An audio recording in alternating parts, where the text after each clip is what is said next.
Ok, entonces vamos a ver. Empezamos con este ejemplo. Dice, se debe mover un bloque de 50 por 30 por 20 centímetros que pesa 150 newton a una velocidad constante de 1.10 metros sobre segundo sobre una superficie inclinada con un coeficiente de fricción de 0.27. Determina la fuerza necesaria a aplicar en la dirección horizontal y si se aplica una película de aceite de 0.4 milímetros de espesor con una viscosidad dinámica de 0.012 pascal por segundo, entre el bloque y la superficie inclinada determina el porcentaje de reducción en la fuerza necesaria. ¿Okay? Entonces voy a llevarme ese cuchillo ahí.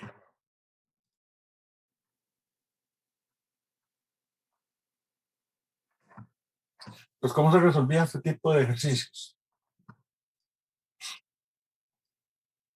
Ya ustedes son expertos en este tipo de ejercicios, ¿cómo se les entraba? ¿Qué había que hacer? Un problema típico de estática, ¿verdad? Aquí todavía en esta primera parte no hay nada de mecánica de fluidos, todo es estática. ¿Cómo se resolvía? El diagrama de cuerpo libre. Exacto, ¿verdad? Empezamos haciendo el diagrama de cuerpo libre para ver cuáles eran las fuerzas y demás que estábamos aplicando. Entonces, bueno, podemos ver en el dibujo que tenemos ahí que estamos aplicando una fuerza F, que se ve aquí a la izquierda, y tenemos el peso, ¿verdad? De 150 newton, indicado ahí con la flechilla verde. Y vamos a tener aplicada en esta parte de acá una fuerza normal, ¿verdad? Y en esta parte de acá, ¿qué tenemos?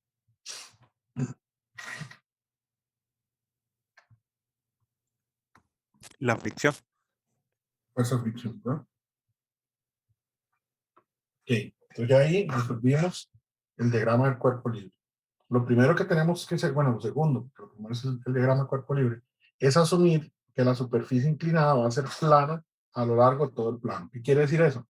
Que yo veo que aquí hay un plano, pero hacia adentro también continúa la cara, ¿verdad? Entonces voy a suponer que todo el plano, valga la redundancia, es plano, ¿ok?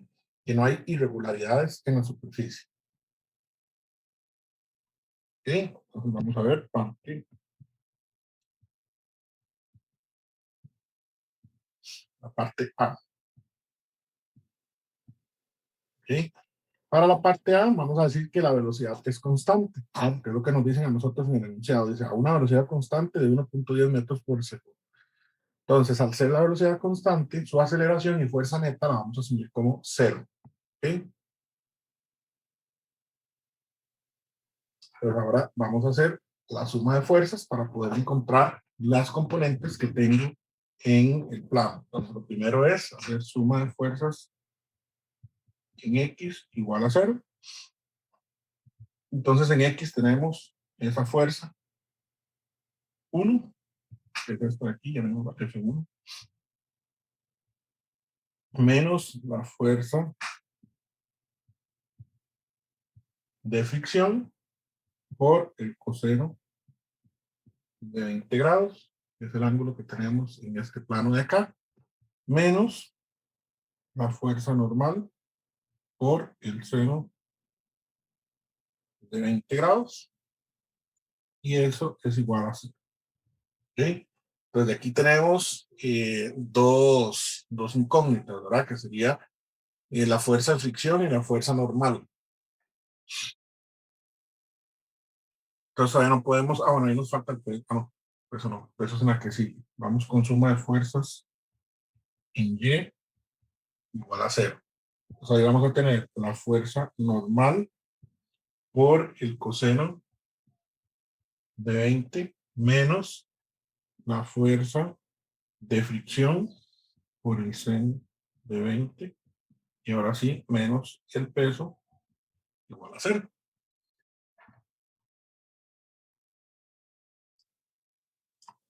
¿Okay?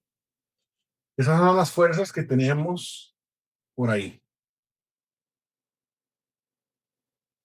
Ahora, ¿qué podemos hacer para poder simplificar? Porque seguimos teniendo más incógnitas que ecuaciones, ¿verdad?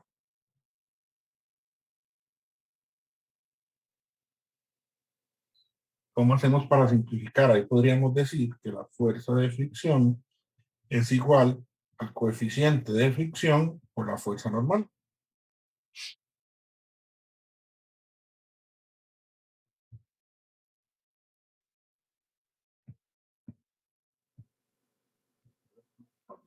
Entonces, ahora sí, lo que voy a hacer es sustituir esta fuerza de fricción en esta parte de aquí.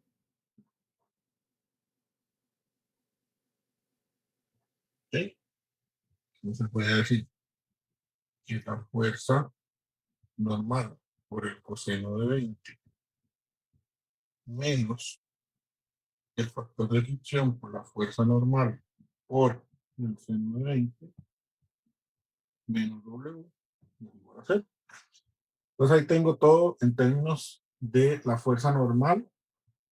Podría despejarla porque conozco el peso. En el enunciado me decían que era 150 newton y además me daban el coeficiente de fricción F de 0.27.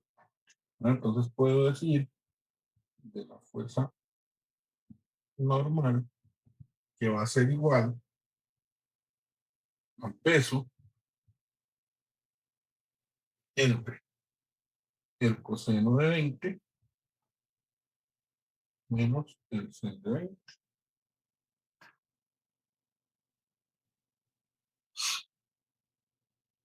Que esto es igual a los 150 newton y me daba el enunciado entre el coseno de 20 menos el seno de 20. Al seno de 20 multiplicado por el factor de fricción por F, entonces por 0.27. ¿Ok? ¿Cuánto nos da eso? Está 177 Entonces, newtons. no, ¿ok? 177 newton. Entonces, ya ahora aquí tengo la fuerza normal. Si nos fijamos en la suma de fuerzas en X igual a 0, tenemos igual la fuerza de fricción y la fuerza normal. Ya habíamos dicho que la fuerza de fricción era el coeficiente de fricción por la fuerza normal. Y como ya la conozco, pues también puedo hacer ahí eh, esa sustitución despejando la fuerza 1, que es lo que tengo que saber, ¿verdad? Entonces, voy a decir que la fuerza 1 es igual a Eh, la fuerza de fricción sería 0.27 por la fuerza normal, que son 177 newton, ¿verdad? Eso por el coseno de 20, más la fuerza normal, 177 newton, por el seno de 20. Y eso me permite calcular la fuerza 1. La fuerza 1. 105.45. 5.45. ¿Ok? ¿Alguna pregunta con el ejemplo? Como les dije, es un ejemplo típico de estática. Ya deberían tener la capacidad de resolverlo. En el curso de mecánica de fluidos usamos mucho los conocimientos de estática, porque recordemos que la primera parte del curso es estática de fluidos, ¿verdad? Entonces se basa mucho en la parte estática. Así que hay que pegarle una repasada ahí toda la parte estática. ¿Ok? Ahí entonces respondemos la parte A que decía determina la fuerza necesaria a aplicar en la dirección horizontal. La parte B decía que si se aplicaba una película de aceite de 0.4 milímetros de espesor con una viscosidad dinámica de 0.012 pascal por segundo entre el bloque y la superficie inclinada, entonces, ¿cuál iba a ser el porcentaje de reducción de la fuerza? Voy a volver a copiar.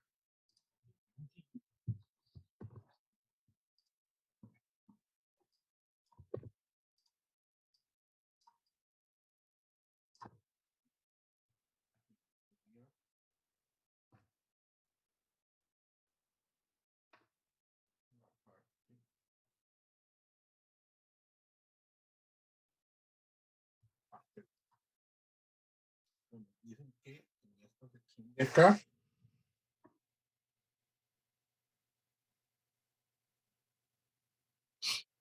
se aplicó una capa de fluido. Y esa capa de fluido tiene una viscosidad dinámica que es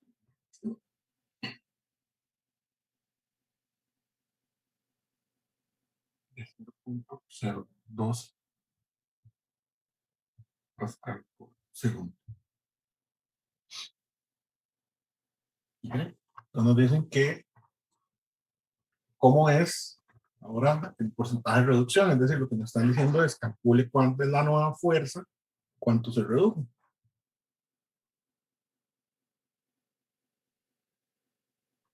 Entonces, lo primero que vamos a hacer, vamos a asumir que esta pequeña capa de fluido que se puso aquí tiene un peso despreciable, ¿verdad? Que es tan pequeña que el peso se puede despreciar. ¿Okay? Y esa capa tiene un espesor, decía el enunciado, de 0.4 milímetros.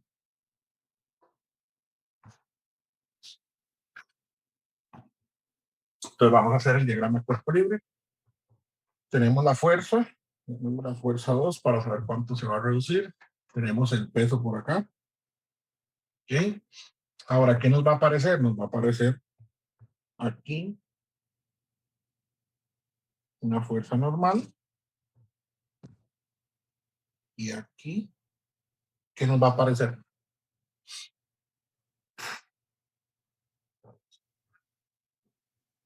Las fuerzas de fricción. ¿De? De fricción. No, porque hay una capa de fluido. Al haber una capa de fluido ya no hay fuerza de fricción. Este ejemplo que estamos resolviendo no se le parece a nada a lo que vimos en la clase anterior.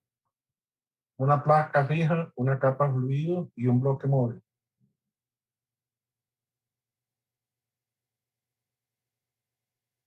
Busquen ahí en los apuntes. Me suena como algo de esfuerzo cortante, pero no sé si sea eso. Una fuerza cortante, correcto. ¿No? Una fuerza cortante porque tenemos una placa fija, una capa de fluido y un bloque móvil. Fue el ejemplo que les di para poder desarrollar la ecuación de esfuerzo cortante de Newton. Entonces, efectivamente, esto es una fuerza cortante. Ya habíamos dicho que la fuerza cortante era igual a un esfuerzo cortante por el área superficial en contacto con el bloque, ¿verdad? Que esto iba a ser igual a la viscosidad cinemática por el área superficial por la velocidad entre la separación de la capa de fluido. Entonces, como tengo la viscosidad, tengo el área superficial y tengo esas propiedades de ahí, pues podría hacer el cálculo de esa fuerza cortante. Entonces voy a decir que la fuerza cortante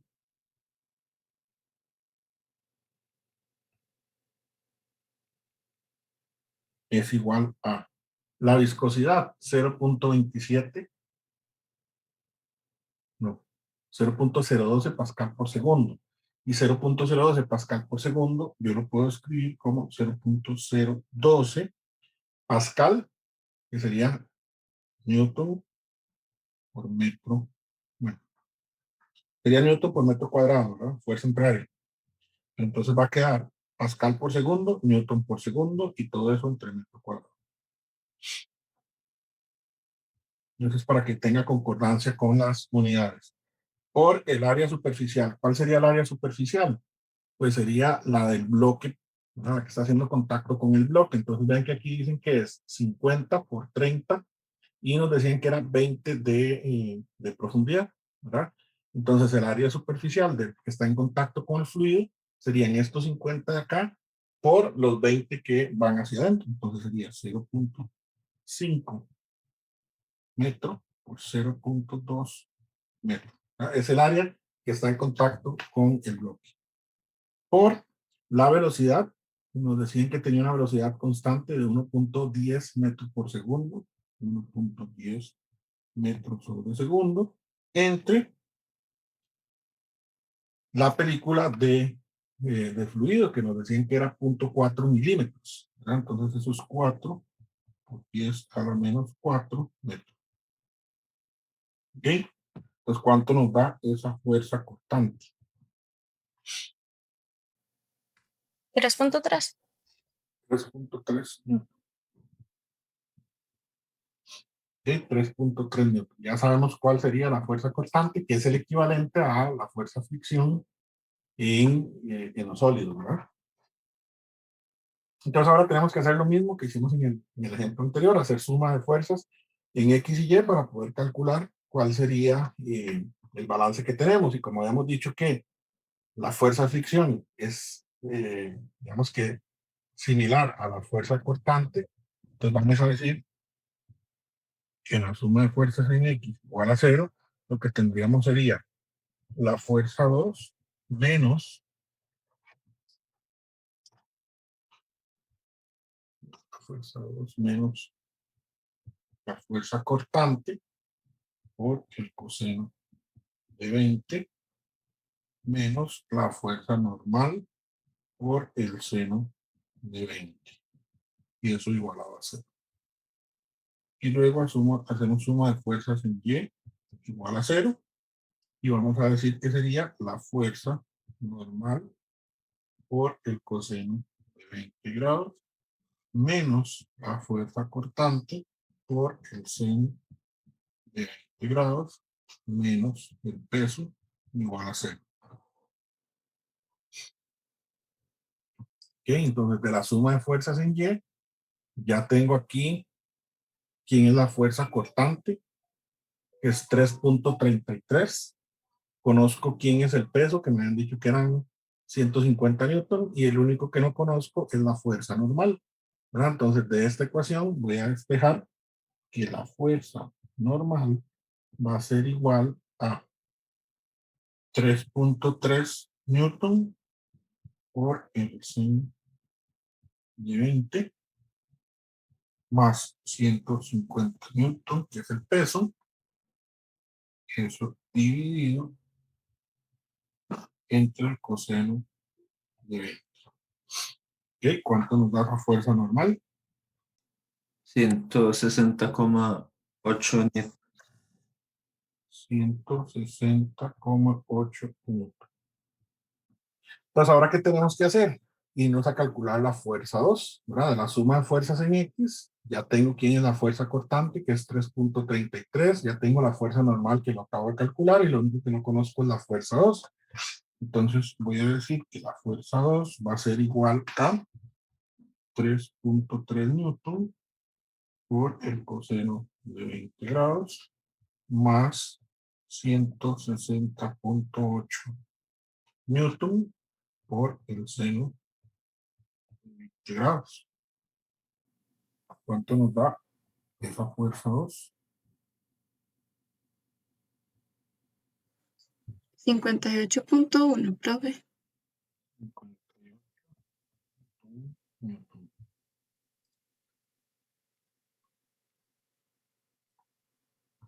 ¿Sí?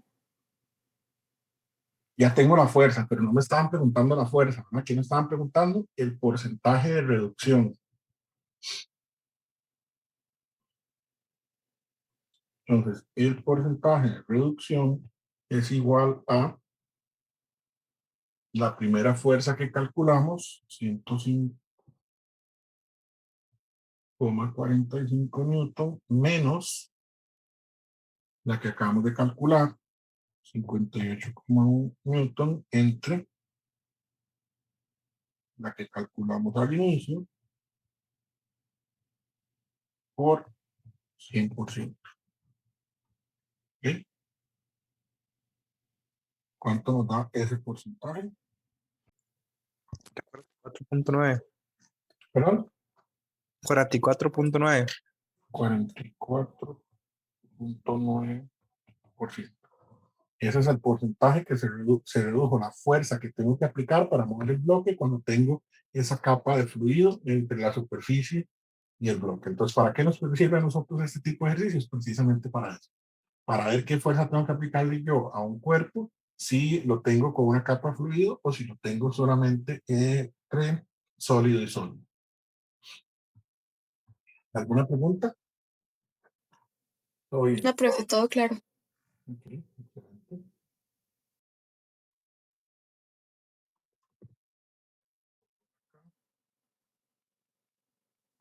Similar a este que nos acabamos de resolver.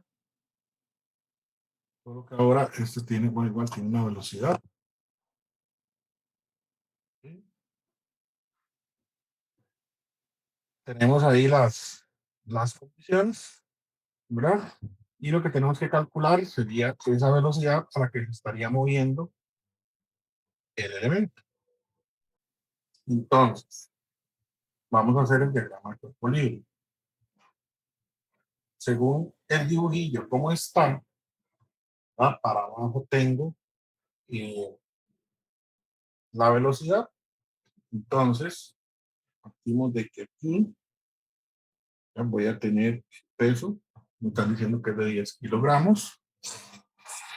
En esta parte de acá voy a tener la fuerza normal.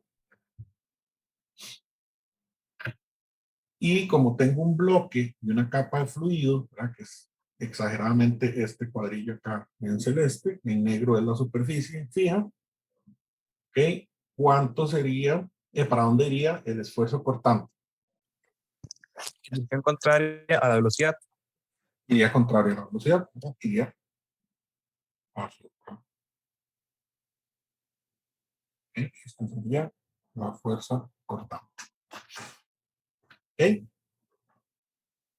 Entonces vamos a decir que del ejemplo partimos del inicio, donde la velocidad es cero, es decir, él está estático, yo lo suelto y él va a empezar a hacer el movimiento. Entonces voy a decir que al inicio V es igual a cero, es decir, es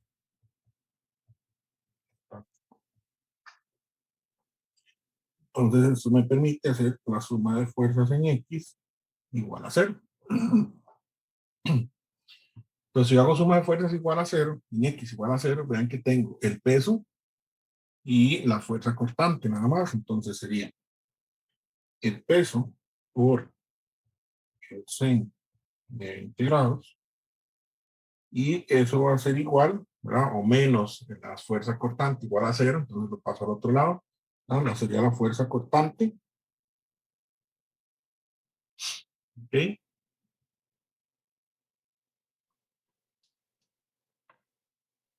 El peso por el seno de 20 grados es igual a la fuerza cortante, que habíamos dicho que era un esfuerzo cortante por el área, ¿verdad? Pero yo sé que el esfuerzo cortante es igual a la viscosidad por la velocidad entre la capa del fluido, ¿verdad? Entonces voy a sustituir ese tau, digo que sería W por el C de resistencia de aquí. W por el C de 20 va a ser igual a la viscosidad por la velocidad entre la capa de fluido por el área.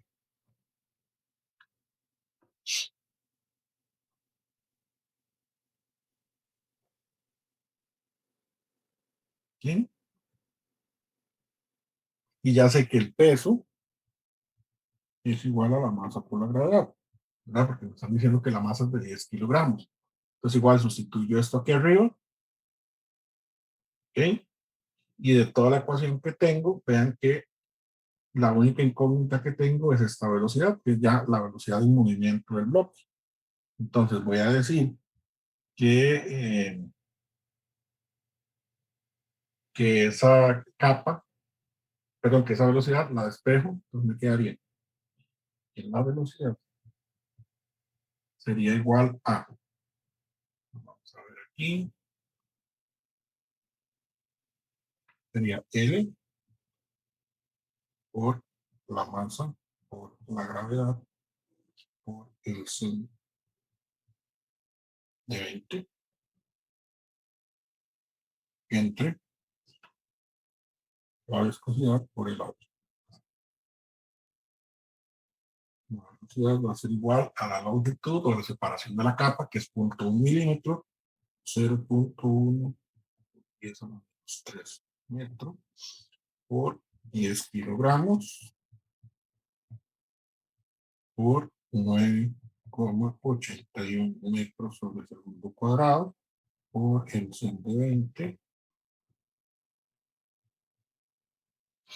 Ok, y todo esto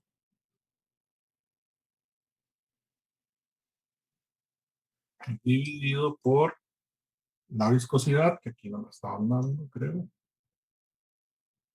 No, hay que buscar cuál es la viscosidad de un aceite SAE 30 a 60 grados Fahrenheit. Eso hay que buscarlo en las tablas de atrás del libro, para que no vayan ahorita a buscarlo, pero si lo busquen cuando repasan, esa es 0.38 newton por segundo sobre metro cuadrado, es decir, pascal por segundo, por el área. Vean que aquí nos están diciendo que el área es 0.1 milímetro cuadrado. No, ese es 0.1 metro cuadrado. Ese es 0.1 metro cuadrado.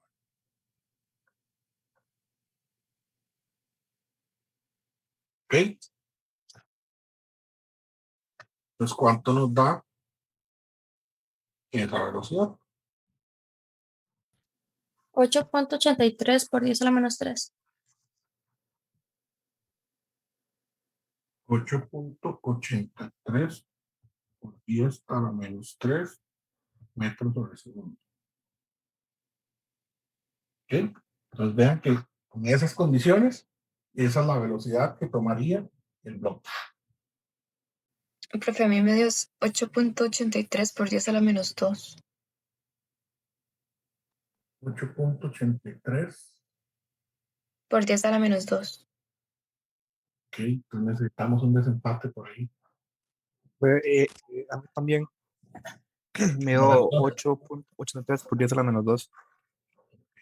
entonces cambiemos aquí.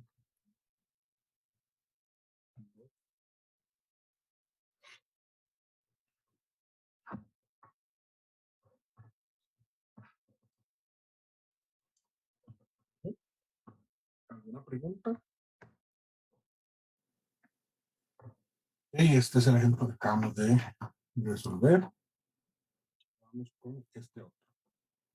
Dice obtener una expresión para el torque requerido para vencer el esfuerzo viscoso con el fondo del cilindro y mantener una velocidad constante. Ok, entonces vean que nos dicen que tenemos una placa reactiva con una velocidad angular, con un torque específico y tiene una capa en la parte inferior. Okay. Ahora, si esto lo viéramos abajo, esto sería lo que estaríamos viendo. Vamos a ir ahí a fijarlo de nuevo. El dibujillo.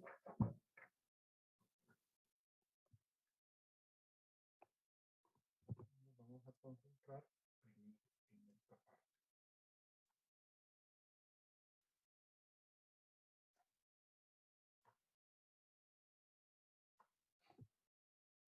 Okay. Entonces, lo que nos están pidiendo es una expresión para poder calcular el esfuerzo cortante. ¿Cómo varía el torque en función de la longitud? ¿Cómo varía el torque en función de la longitud? ¿Recuerdan del K1? ¿Cómo varía el torque con respecto a la longitud? Yo diría que aumenta a más longitud, más torque. A más longitud, efectivamente, más torque, ¿no?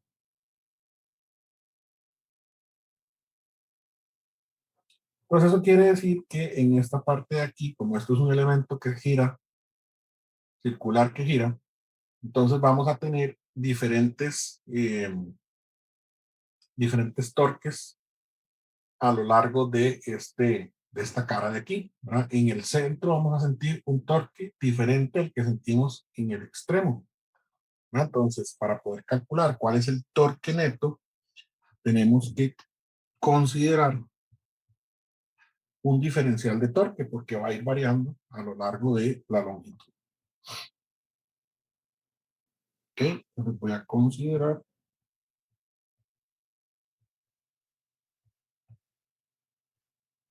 un diferencial de torque. Debido a que el esfuerzo cortante sobre la placa va a ir variando conforme va moviéndose, vamos avanzando, ¿verdad? Del centro hacia el final del disco. Entonces, producto de ese diferencial de torque, voy a ir teniendo un diferencial de área cuando vaya girando, ¿verdad? Entonces, tengo también un diferencial de área. Entonces, ¿quién va a ser este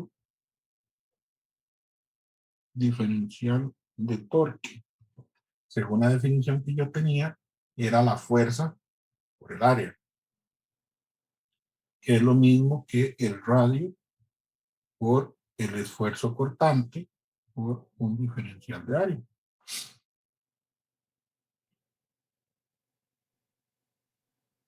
¿Ok? ¿Y quién va a ser ese diferencial de área? ¿Cómo va a variar el área de este elemento conforme empiece a girar? De acá. Y vemos que como este elemento va girando, ¿verdad? Lo que tengo que calcular en un momento determinado, cuando está aquí, digamos, el esfuerzo cortante, el área va a ser cero, ¿verdad? Entonces, en este momento, digamos que yo tengo aquí este eje de referencia, el área es cero, pero viene y gira en un momento determinado y está por aquí. Entonces, el área sería esta sección de acá, ¿verdad? Esta sección de acá. Eso quiere decir que eso va a ir en función del perímetro que vaya dibujando el círculo. Entonces, ese diferencial de área, según lo que nos habían enseñado nosotros en marca general, iba a ser igual a 2pi por r. ¿Qué era 2pi por r? El perímetro del círculo, ¿verdad? Y ahora tengo que irlo modificando según va avanzando a lo largo del disco, ¿verdad? Desde el centro y desde el centro hasta lo más lejano, hasta el final del disco. Entonces el radio va a ir aumentando, ¿verdad? Primero está aquí, luego aquí, luego aquí, aquí, y se va a ir haciendo más grande hasta llegar a este punto de acá. Entonces el radio también es variable. Entonces aquí tengo un dr. Entonces el diferencial de área va a ser 2pi por r porque gira y dr porque va a ir avanzando conforme va aumentando el radio. Entonces aquí tengo que este diferencial de torque va a ser igual al radio por el esfuerzo cortante por el diferencial de área, que era 2pi por r de r.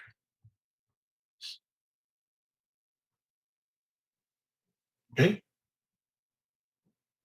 Entonces, vemos que todo lo tengo en función de r y de r. Ese es el diferencial que tengo que integrar. Y del otro lado, tengo el integral del esfuerzo cortante. Entonces, podría decir que el esfuerzo cortante va a ser igual a la integral desde cero, que es desde este punto de acá, ¿hasta dónde?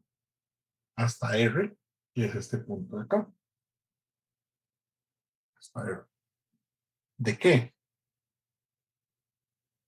De 2pi por R cuadrado por tau. 2pi R cuadrado tau de R, ¿no?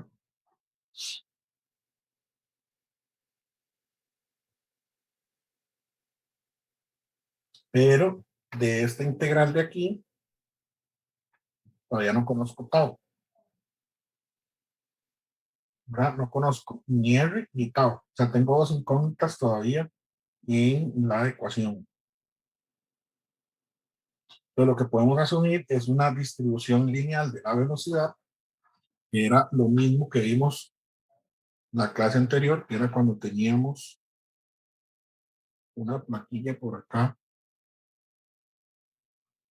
ese dibujo, una plaquilla móvil, y por aquí teníamos una superficie fija, ¿verdad? Y entre el bloque y la superficie fija teníamos un fluido. Y habíamos dicho que si yo aplicaba por aquí una fuerza, íbamos a tener asociada una velocidad, ¿verdad? Lineal. Esta condición de acá la llamamos L, que es el espesor de la capa de fluido. Y habíamos visto que cuando yo aplicaba esa velocidad, se iba a dar una deformación lineal, ¿no? La velocidad aquí es la misma que la que se le aplica al cuerpo y va a ir disminuyendo, ¿no? Eso lo habíamos visto en la clase anterior. Esta velocidad que yo tengo aquí, como lo que estoy haciendo es una velocidad angular, ¿no? Lo que tengo es una velocidad angular, para poder pasar de velocidad angular a velocidad lineal, es igual al radio por la velocidad angular. ¿Ok? Pues aquí lo que voy a calcular es quién es du de y, que era de la ecuación de Newton, que habíamos dicho que era igual a la velocidad por la separación del fluido. Y en este caso tenemos que la velocidad es igual al radio por la velocidad angular entre la capa de fluido. ¿Para qué me sirve esto? Porque yo también sé que de esa distribución lineal tengo que el esfuerzo cortante era igual a la viscosidad por du de y. Entonces, el esfuerzo cortante va a ser igual a la velocidad por du de y, que es esto que tengo aquí. El radio por la velocidad angular entre la capa de fluido. Y ahora, esto que tengo acá lo sustituyo aquí adentro, ¿verdad? Me va a quedar que tau es igual a la integral desde 0 hasta r de 2 por pi por r cuadrado por tau, que es la viscosidad, por el radio, por la velocidad angular entre la capa de fluido por dr. ¿Ok?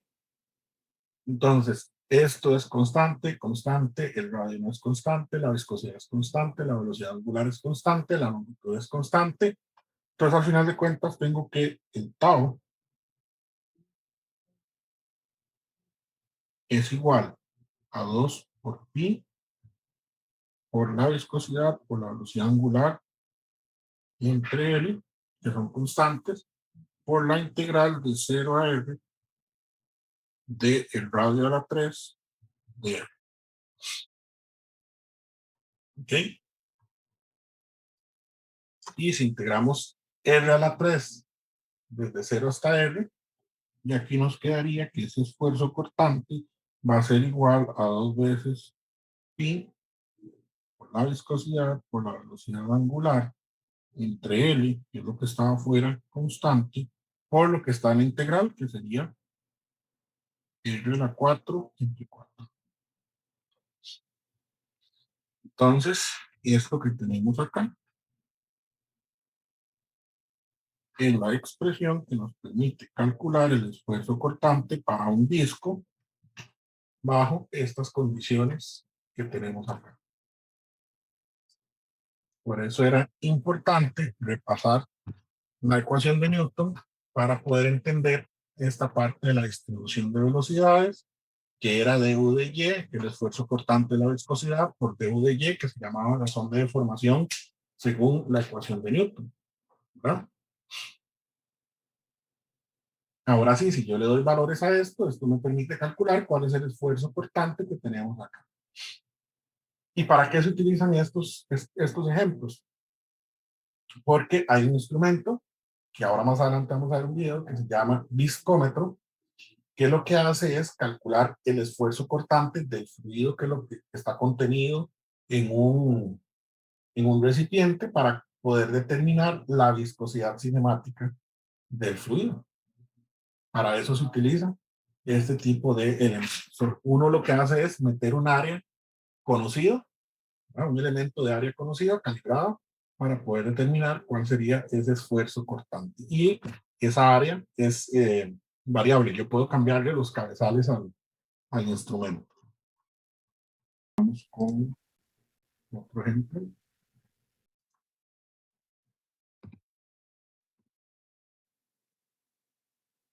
Igual, obtener una expresión para el torque requerido para vencer el esfuerzo viscoso en las paredes laterales, nada más. Es decir, vean que esta forma que tiene aquí y la capa de fluido hace que, digamos, se desprecie en este ejercicio la del fondo.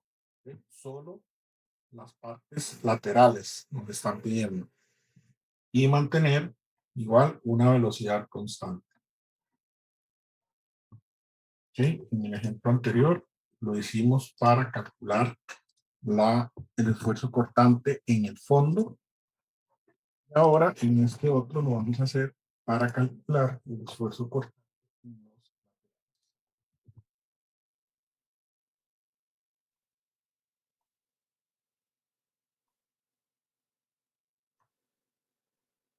¿Okay? Mismas condiciones, ¿verdad? Tenemos un fluido, un cilindro giratorio, tenemos un cilindro exterior que es fijo y el del centro es el que gira. Entonces, este es lo que vamos a hacer para poder analizar los laterales, es ver cómo se comporta el esfuerzo cortante o el torque con respecto al elemento, ¿verdad? Entonces vamos a tener una condición similar a la anterior, en donde cuando el cilindro está en una posición dada, digamos, no tiene un área definida, y conforme este empiece a girar, vamos a ir teniendo un barrido en el área que nos va a ir dando el área. Eso quiere decir que el área va a cambiar conforme el disco empieza a girar, del cilindro, perdón. Entonces vamos a decir que el diferencial de torque va a ser igual al radio inicial que tenemos ahí por el esfuerzo cortante por el diferencial de área que tenemos, ¿verdad? Porque va a ir variando. Ahora, lo que tengo que definir es quién es ese diferencial de área. ¿Cómo va a variar en este caso el área del cilindro? ¿Verdad? Porque lo que tengo que averiguar es el de los laterales.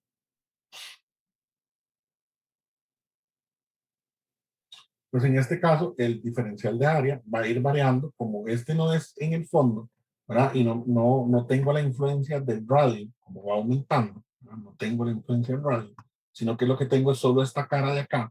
Lo que tengo que calcular es cómo me va a ir variando el rectángulo, digamos, que tengo aquí de área, conforme va girando, ¿ok?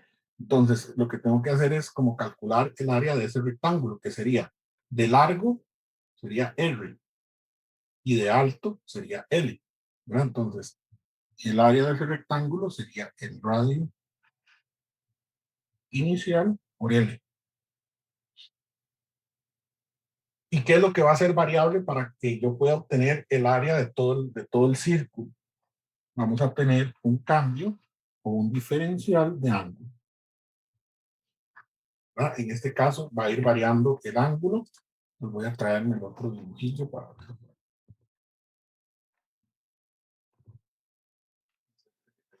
¿Verdad? ¿Lo ven? Aquí tengo un ángulo determinado, entonces ahí puedo ir calculando el área. Pues cuando yo estoy en el punto inicial, el ángulo es 0, y para tener el área máxima, ese ángulo tendría que valer 2pi, ¿verdad? Obtener el área de este cilindro.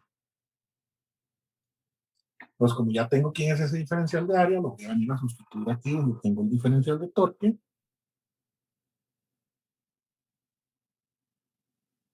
Digo que es el inicial por el esfuerzo cortante, por el radio inicial, por la longitud, por el diferencial de ángulo.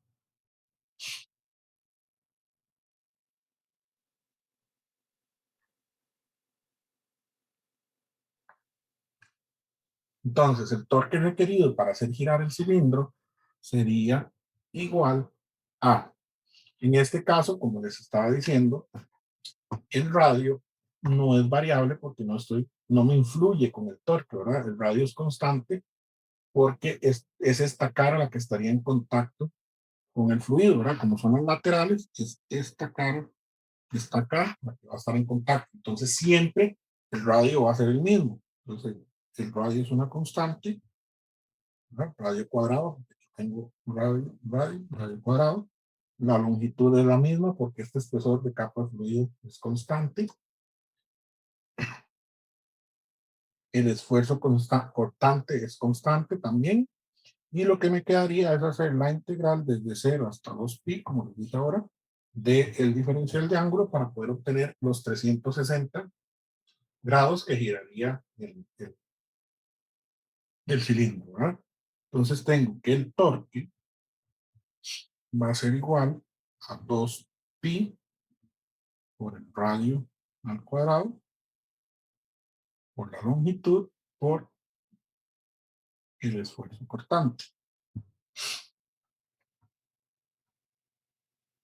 ¿Ok?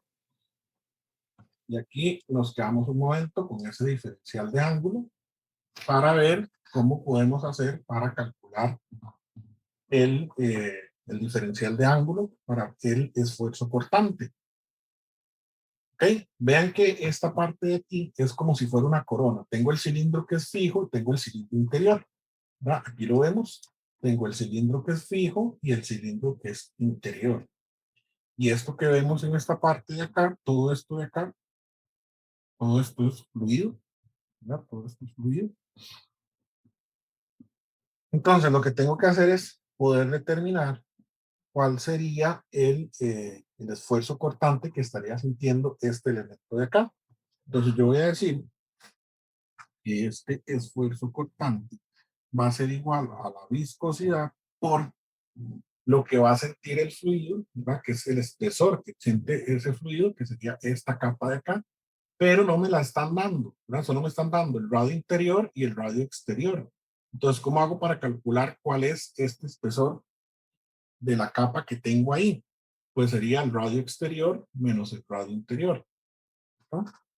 Sería el radio exterior menos el radio interior. Eso es L. ¿Y quién era V? V era el radio. ¿Cuál radio? El que está en contacto aquí con el fluido, el radio interior, por la velocidad angular, ¿verdad? Recordemos que la velocidad lineal para pasar la velocidad angular, pero la velocidad angular para pasar la lineal es el radio por la velocidad angular. Entonces esto es V, V y L.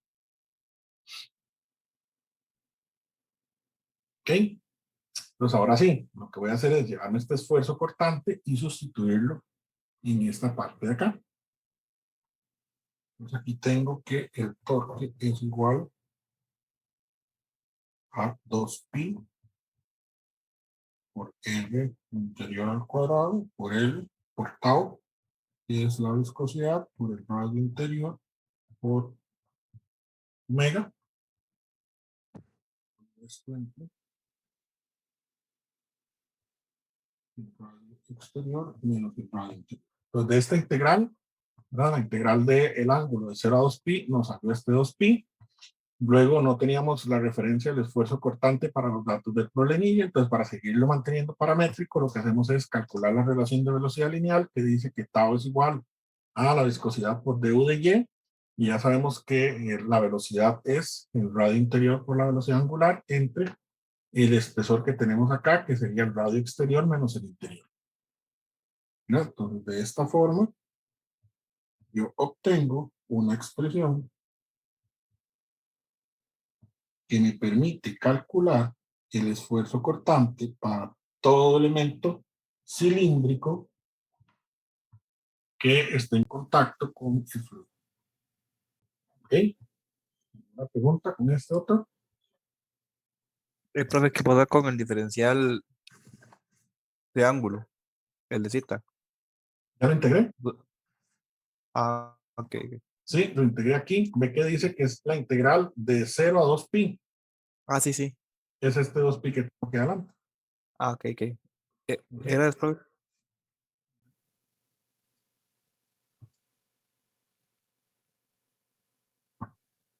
Otra pregunta. Entonces, vamos a ver.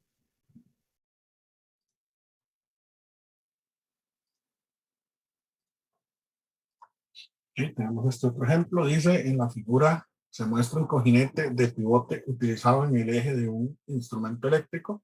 Ya sabemos cuál es. Es el viscómetro. Se utiliza un aceite cuya viscosidad es 0.01 libra por segundo por pie cuadrado, que llena los 0.001 pulgadas de espacio entre el eje giratorio y la base estacionaria. Es decir, esta parte que está aquí como en rosadito. Determine el par de fricción, es decir, el torque, para que el eje gire a 5.000 revoluciones por minuto.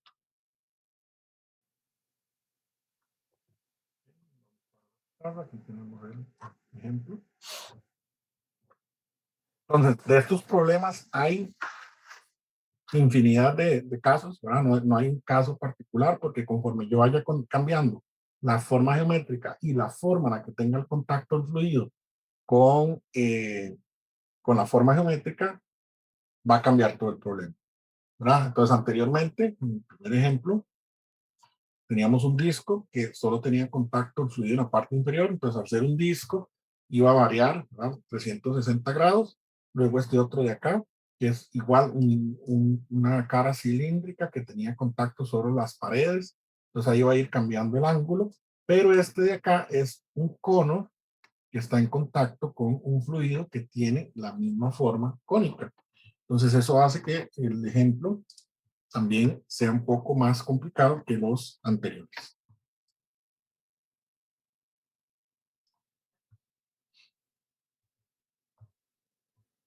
Entonces, ¿cómo empezamos? Primero que tenemos que hacer es saber quién es el diferencial de torque que tengo que aplicarle a este ejemplo, ¿no? Tengo que partir siempre del cálculo de mi diferencial de torque. Entonces, el cálculo de mi diferencial de torque es igual al radio por un diferencial de fuerza, ¿no? Eso es torque. R cruz F. ¿Ok? Entonces, mi diferencial de torque va a ser igual al radio por un esfuerzo cortante por el área, ¿no? Porque había dicho que el esfuerzo cortante era igual a la fuerza entre área. Entonces, el diferencial de área. Ahora, ¿quién va a ser el diferencial de área del elemento que yo estoy trabajando? Vamos a ver, según la forma que tiene este elemento cónico, ¿verdad? Voy a hacerle como un zoom a esta sección aquí cónica. Okay, entonces voy a poner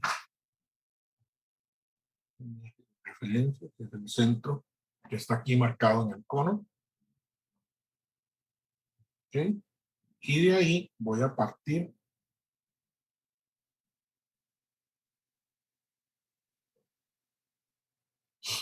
con lo que sería la capa fija, que es esta de aquí abajo, y el cono, que sería este de aquí arriba.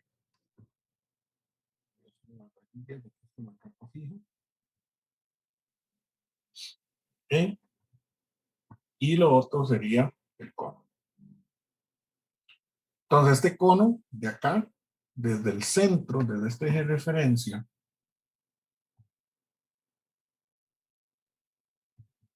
desde el centro a este punto de acá, yo tengo asociado un radio, ¿no? Un radio conocido. Y luego, desde el centro hasta este otro de acá, tengo un radio, que pongámoslo con R minúscula. ¿Sí? Entre estas capas de acá, tengo la separación de la capa de fluido, que es L.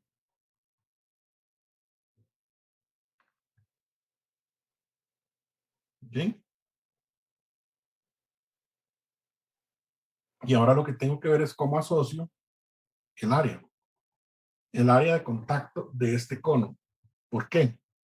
Porque ven que este cono aquí tiene una particularidad, ¿verdad? Del origen a este punto de aquí tiene un área de contacto pequeña. Si subo aquí, tiene un área de contacto más grande. Si subo aquí, tiene un área de contacto más grande. Y si subo aquí, tiene un área de contacto más grande, ¿verdad? Eso quiere decir que conforme voy aumentando, voy teniendo más área. Voy a llamarle aquí a esta separación para que no se nos confunda con lo que vamos a hacer.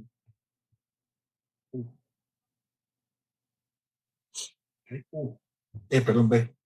B es la separación de la capa de fluido. B. ¿Ok? Entonces, eso quiere decir que yo en esta cara de aquí voy a considerar un diferencial de longitud DL, que él va a ir aumentando conforme voy aumentando en el cono. Entonces, con este diferencial de L, puedo tener el diferencial de área, ¿verdad? Entonces, para simplificar, voy a decir que, perdón, para simplificar, no, para seguir trabajando, voy a decir que el diferencial de área, tengo que calcular, va a ser igual a 2pi por R, porque el elemento es circular, ¿verdad? ¿Y cómo voy a ir aumentando el área? Conforme él va girando, pero va aumentando este DL, ¿verdad? Él gira, hace 360, y el DL tiene que ir aumentando para ir aumentando el área. Entonces, por ese DL, que iría en esa parte de ese DL es la longitud que iría desde el origen hasta la longitud máxima que tiene el cono en ese punto. 2pi por R por DL.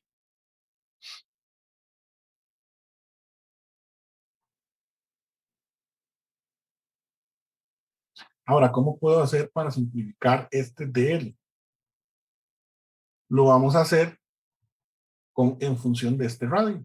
Vean que este radio entre más pequeñito es, ¿verdad? Este radio entre más pequeñito es, DL más pequeñito también es. Entonces puedo hacer de ese triangulillo que tengo ahí una similitud. ¿Verdad? Esto de aquí es la capa fija. Voy a considerar de este punto a este punto un DR, porque el radio conforme se va haciendo más pequeño, el DR se va haciendo más pequeño. Entonces aquí tengo DR, de este lado de acá tengo DL, y lo que se me dibuja es un triangulillo que tiene aquí un ángulo. ¿Verdad? Entonces para dejar DL en términos del radio, voy a decir que DL es igual a DR entre el seno de ese ángulo. ¿Ok? Entonces vengo y lo sustituyo aquí. ¿No? Voy a decir que mi diferencial de área es igual a 2pi por R por DL. Y ya vemos aquí que DL es DR entre el seno y el ángulo. ¿Ok?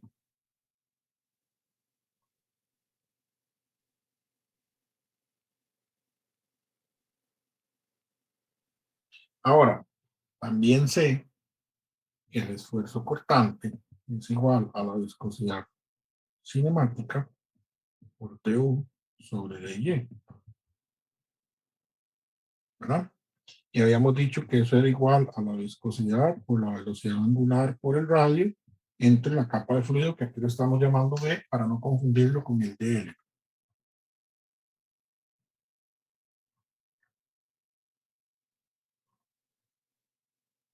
¿Ok?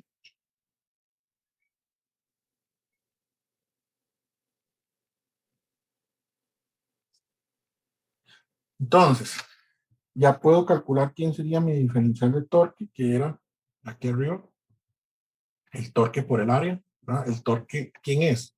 El torque va a ser, el torque es el radio por el torque, que es la viscosidad por du dy es la velocidad angular por el radio entre B por el área, que el área es 2 pi por R dr sobre el seno del ángulo.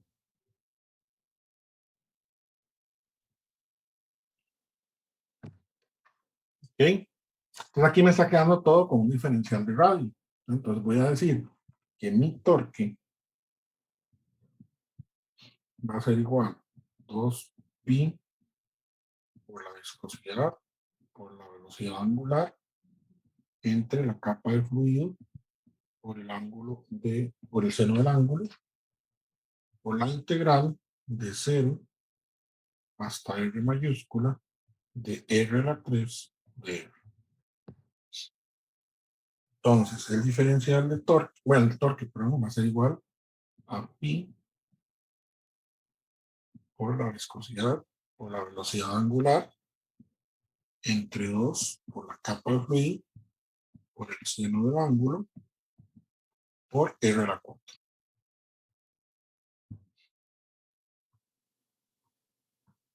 Pues díganme ustedes, según los datos que tenemos, cuánto nos da ese torque. Y eso sería igual a pi. La viscosidad nos estaban diciendo que era 0.010 libra por segundo sobre el pie cuadrado.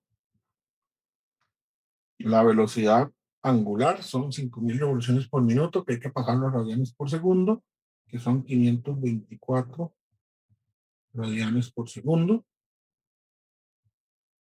por el radio a la 4, que dice que son 0.1 entre 12 por pie, es decir, 0.1 pulgada, lo dividimos entre 12 para que nos dé pies, eso a la 4. Y todo esto lo dividimos entre 2 por la capa de fluido, que dicen que es 0.001 pulgada, ¿okay? Entonces sería 0.001 pulgada entre 12, pasamos pies, por el seno del ángulo, que nos dice que son 30 grados. ¿Ok? Ya tenemos todos los datos y eso nos da un valor de torque. ¿Cuánto les da ese torque? Es 9,53 por 10 a la menos 4.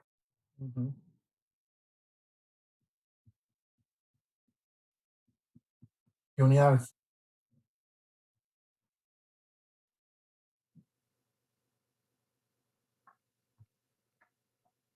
Torque en el sistema inglés.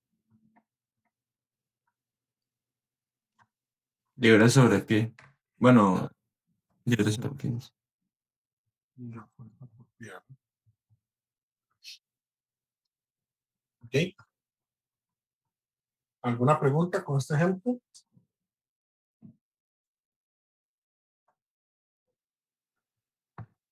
Pues vean, como les decía, ¿qué pasa si yo el área en contacto la cambio por una esfera? ¿Verdad? Ya me cambia todo el ejercicio porque ya en la esfera lo que cambiaría es el semicírculo, ¿verdad? Que iría de forma giratoria. Entonces tengo que ver cómo hago la analogía entre ese semicírculo, que sería este R por DL, ¿verdad? Para ver cómo va a ir variando. Entonces no hay un ejemplo o una receta fija para este tipo de ejercicios, porque conforme cambie yo la sección, me va a cambiar el elemento. ¿Qué pasa si en en lugar de ser un cono, pongo un cono truncado? Ya esta solución no me sirve. Entonces lo que les decía, lo que hay que ver es cómo hago yo la analogía o la referencia entre el área que va a ir cambiando y lo que tengo en contacto. Ahora bien, vamos a ver el instrumento que se utiliza para esta parte, para que vean que sí tiene efectos prácticos la aplicación de esto. Entonces, voy a compartirles por aquí este video. Okay, here I am in my kitchen because of COVID-19. Okay, este es el instrumento de medición se llama viscómetro, no viscosímetro, el viscosímetro es otra cosa. Este es un viscómetro. Vean que aquí abajo está el área que va a estar en contacto con este recipiente que tiene un fluido desconocido. El área que él va a poner en contacto es un cilindro, ¿no? Es como el ejemplo 2 que nosotros hicimos. I thought I'd do a demonstration of measuring viscosity with a spindle viscometer.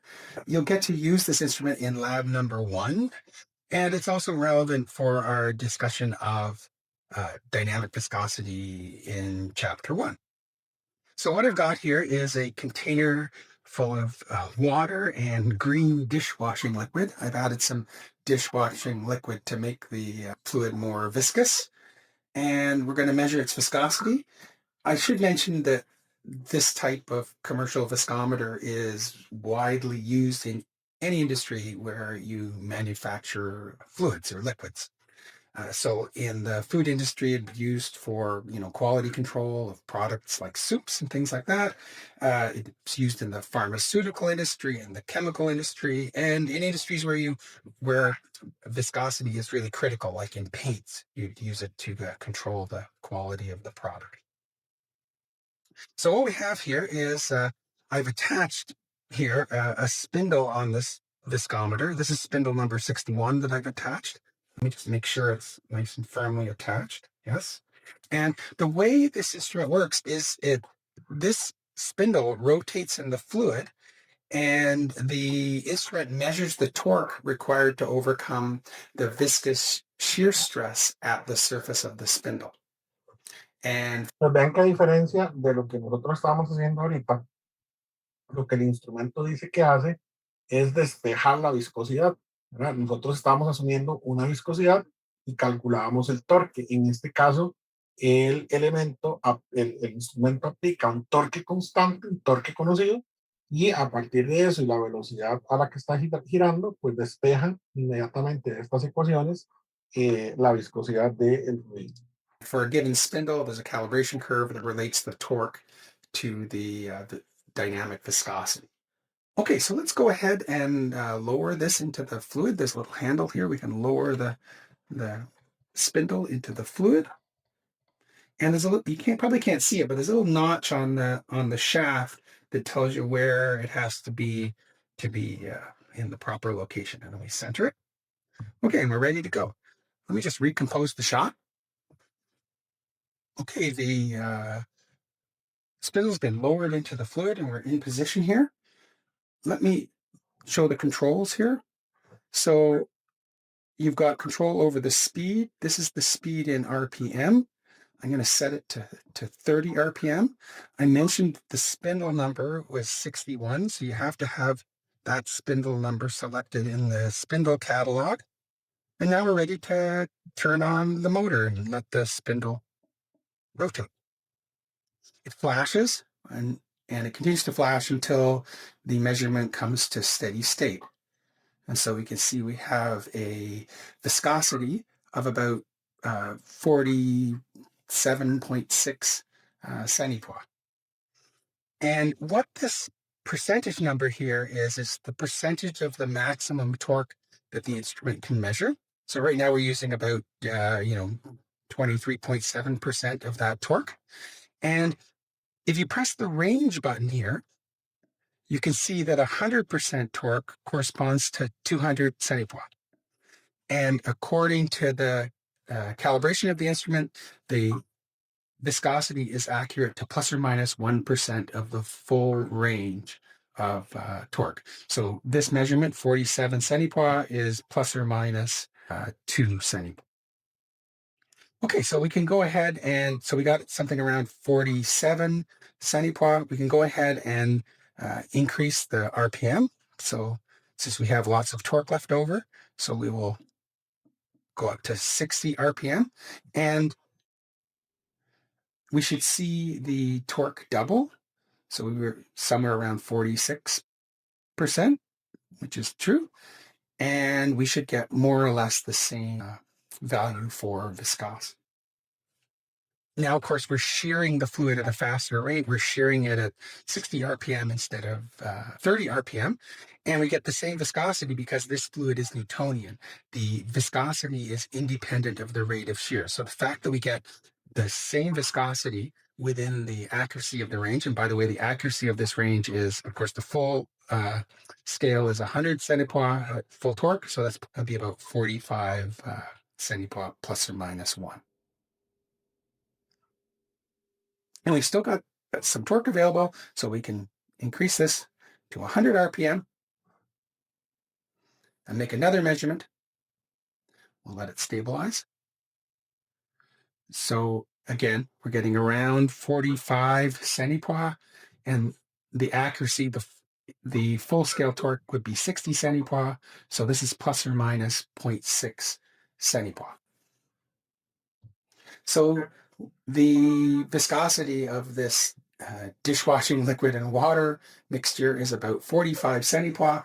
I should point out that the viscosity of pure water at room temperature is about 1 centipois. So this mixture is about 45 times the viscosity of pure water. So that completes the measurement of viscosity for a Newtonian fluid.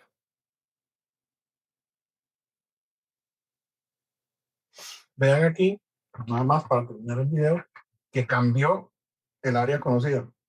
¿Ven? Ya no es la cilíndrica que tenía cuando estuvo probando aquí el jabón, ahora cambió. Es como una semiesfera, digamos, o un disco. Esa es la ventaja que tiene este tipo de instrumentos, que usted puede ir cambiando las áreas conocidas, como los ejemplos que nosotros hicimos, para poder determinar cuál es el esfuerzo cortante, cuál sería la viscosidad del fluido que usted no conoce, ¿verdad? Este fluido, supongamos, usted no lo conoce y lo que quiere ver es cuál es la viscosidad, pues simplemente lo caracteriza de esta forma que tenemos acá. Entonces uno puede ir cambiando las áreas. Hay ocasiones en las que un área no le va a ayudar a determinar la viscosidad, porque podría ser que el esfuerzo cortante es muy alto para el área que tiene, entonces usted la cambia, ya puede obtener de una forma mejor esa estimación de la viscosidad. Entonces, este es el viscómetro, es lo mismo que estamos viendo en los ejemplos, para que vean que ese tipo de ejercicios tiene, en realidad tiene ejemplos prácticos. ¿Sí?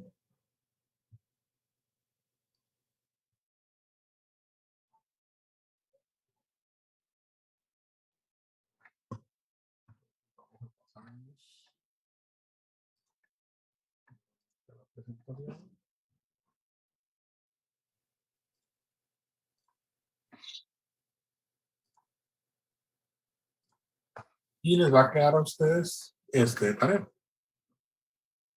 tarea moral. ¿Okay? Dice, el cojinete que se muestra en la figura gira a una velocidad de 90 RPM con un par de 0.4 metros por kilogramo. Está formado por dos cilindros coaxiales con un aceite de densidad relativa de 0.95 entre ambos cilindros. Vean que ya nos están dando una definición por ahí que dice densidad relativa. La vimos en la clase anterior. Se pide determinar cuál es la viscosidad dinámica del aceite, la viscosidad cinemática del aceite, la potencia disipada en el proceso y la velocidad angular de deformación del aceite. ¿Okay? Pues vean que en este caso el elemento giratorio, vean dónde está el eje, ¿verdad? El eje está pegado en el cilindro exterior, entonces este cilindro de aquí adentro es fijo y el que es giratorio es el eje o el tambor exterior. ¿Ok? En este caso de aquí, ¿cuál es el truco del ejercicio? Que ya influyen las dos caras. ¿Verdad? Aquí sí influyen las dos caras porque están en contacto con el tambor fijo. ¿Preguntas sobre lo visto el día de hoy?